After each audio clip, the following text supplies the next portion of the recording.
जब मैं छोटी थी मेरे दादा मुझे हमेशा एक ही कहानी सुनाया करते थे, ज़मरुद अनका की कहानी। इसीलिए मेरा नाम ज़मरुद रखा गया।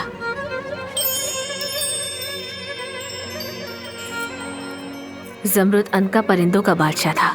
उसका घोंसला बादलों से ऊपर कोकाफ की चोटी पर होता था।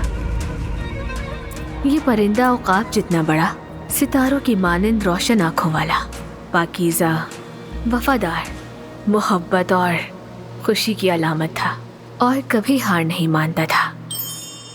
जब भी वो जलकर राख हो जाता तो अपनी ही राख से दोबारा जिंदा हो जाता।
ज़मरुद, क्या तुम गर्मा गर्म सूप पियोगी?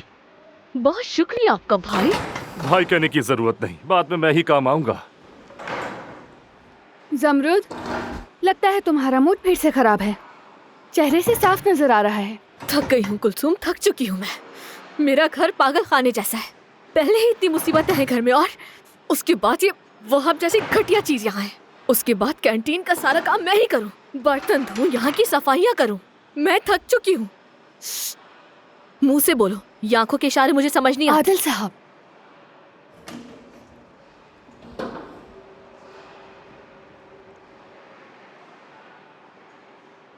आदिल साहब। कैसी हो ज़मरुद? क्या कुछ बात कर सकते हैं? जी बिल्कुल।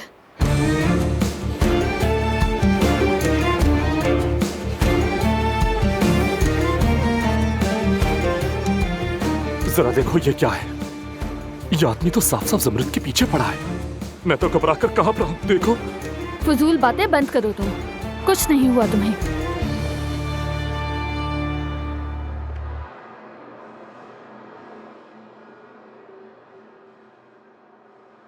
ज़मरुद, कैसी हो?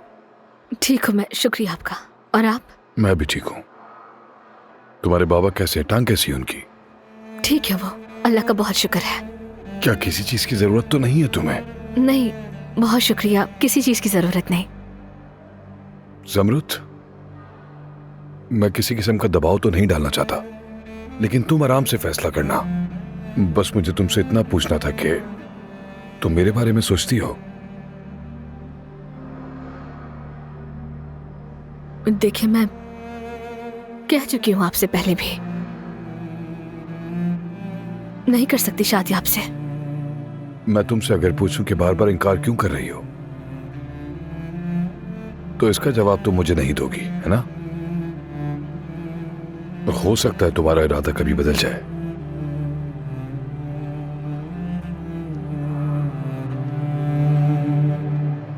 कसम से मेरा दिल चाहता है कि तुम्हें झंझोड़ डालूं। आखिर क्यों नहीं मान लेती आदिल साहब की बात? खामोश हो जा कुलसुम, मैं उनसे कितनी बार कह चुकी हूँ और इस पे बात करके कुछ नहीं बदलेगा। अगर तुम किसी सफेद घोड़े वाले शहजादे का इंतजार करी हो तो वो तो आने से रहा। मुझे ये बताओ, जो मैंने आज सुना वो सच है ना? क्या सुन लिया है आपने? हो क्या गया हमें? मैं तो समझ ही नहीं पा रही हूँ। बेटी, तुम्हें किसी ने शादी के लिए क्या उसी की बात कर रही हूँ। सुना है कि आदिल साहब तुम पर दिल हार बैठे हैं अपना। नहीं तो ऐसा कुछ भी नहीं है। बेटी देखो, इनकार मत करो। छुपाने का मुझसे कोई फायदा नहीं। मेरी खबर का जरिया बिल्कुल पक्का है। कुलसुम ने बताया है ना। बताने वाला कौन है इससे क्या फर्क पड़ता है बेटी। असल मकसद तो तुम्हारी शादी और खुशी है। या अल्लाह, हम तेरा शुक्र अदा करते हैं या रब्बी। ये बताओ कब रिश्ता लेकर आ रहे हैं, कब मंगनी होगी तुम्हारी? कौन सी मंगनी? हाँ, कुछ नहीं होगा ऐसा, और जो भी सुना है भूल जाए उसे। लेकिन बेटी ऐसा कैसे हो सकता है? अरे रुको, मेरी बात तो सुनो। ज़मरुद, ये तुम क्या कह रही हो? हाँ बेटी, कितना अच्छा रिश्ता है। अरे अब समझी, तुम शर्मा रही हो जैसे अक्सर लड़कियां करती हैं। कोई बात नहीं, शर्माती हैं सब लड़कियां बेटा। फजूल बातें मत करे, मैं उनसे शादी नहीं कर सकती। क्या मतलब नहीं कर सकती? ये क्या कह गई है? रुको ज़मरुद, आखिर तुम कहना क्या चाहती हो? हाँ जरा रुको, मेरी बात का जवाब दो। क्या मतलब तुम्हें शादी नहीं करनी? पागल हो गई हो क्या? हाँ हो गई हूँ। मैंने कहा ना, मुझे वो नहीं पसंद। क्या मतलब पसंद नहीं है? क्यों पसंद नहीं है वो तुम्हें? क्या वजह है? अम्मी, खुदा के लिए जबरदस्ती मत करे मेरे साथ। हाथ छोड़ो मेरा। ये पसंद क्या होता है? पेट भर जाता है क्या इससे, या कोई जरूरत पूरी होती है? बहुत में पसंद आ जाएगा। देखो, मुझे भी तुम्हारे बाबा बिल्कुल अच्छे नहीं लगते थे। बिल्कुल जहर लगता था उनका चेहरा मुझे। बहुत हो गया, मुझे और कुछ नहीं सुनना। अरे पागल हो गई है क्या? बेटी एक बार फिर सोच लो। हाँ, मान लो ना मेरी बात। तुम किसी छोड़े मुझे। बेटी नहीं हो। छोड़ो क्या खुद को किसी वजीर की बेटी समझती हो? अम्मी। आखिर तुम चाहती क्या हो, समझ नहीं आती मुझे। इतना अच्छा रिश्ता ठुकरा के आदिल साहब को इनकार करोगी क्या? ये क्या बोल रही है? देखो ज़मरुद, बात को समझो। इस घर का मुस्तकबिल तुम्हारे हाथ में है। क्यों नहीं समझती? छोड़े मुझे। रुको रुको रुको। अम्मी, मैंने अंदर कहा चलो, मेरा कहीं हाथ नहीं जा रही हो छोड़े। तुम। अम्मी। बकवास करने की जरूरत अम्मी नहीं। क्या अंदर कर चलो। रही है? चलो अम्मी अंदर। रुकिए। यहाँ रहोगी तो अकल ठिकाने आ जाएगी तुम्हारी। सड़ो यहीं पर। अब तुम यहाँ पर अकेली रहो। इसी तरह शायद तुम्हारा दिमाग ठिकाने आ जाए। अम्मी, मुंह बंद करो अपना। अम्मी और पापा को क्यों बंद कर रही हैं? तुम दोनों यहाँ क्या कर रही हो? इस सब अम्मी खुदा के लिए दरवाजा खोले। बोलिया, मैंने तुम्हें कहा था ना इस बच्ची को ऐसे मामला से दूर रखा करो। ये बच्ची कमजोर दिल की है। अम्मी दरवाजा खोले। अम्मी, या अल्लाह, बड़ा फर्क कर दिया है मेरा इन लोगों ने। रहम करे मुझ पे। मेरी बात गौर से सुनो ज़मरुद। अक्ल ठिकाने आएगी तुम्हारी तभी ये दरवाजा खुलेगा। ऐसा मत करे। हमारी जगह पत्थर जने होते तो कम से कम मकान तो अच्छा होता मेरा। खोले वरना मैं चिल्लाती रहूंगी। हाँ चिल्ला, जितना चिल्लाना है। अम्मी प्लीज खोले दरवाजा। यहाँ हम लोग भूख और प्यास से मर रहे हैं और ये नवाबजादी कहती है कि मैं दमीर का से शादी नहीं करूंगी। अम्मी एक बार मेरी बात तो सुने। अम्मी, कौन हो तुम? हाँ कौन हो तुम? एहसान फरामोश। आप ज्यादती कर रही हैं। ये दरवाजा तब तक नहीं खुलेगा जब तक तुम शादी के लिए हाँ नहीं कर देती। बहुत सर चढ़ गई है।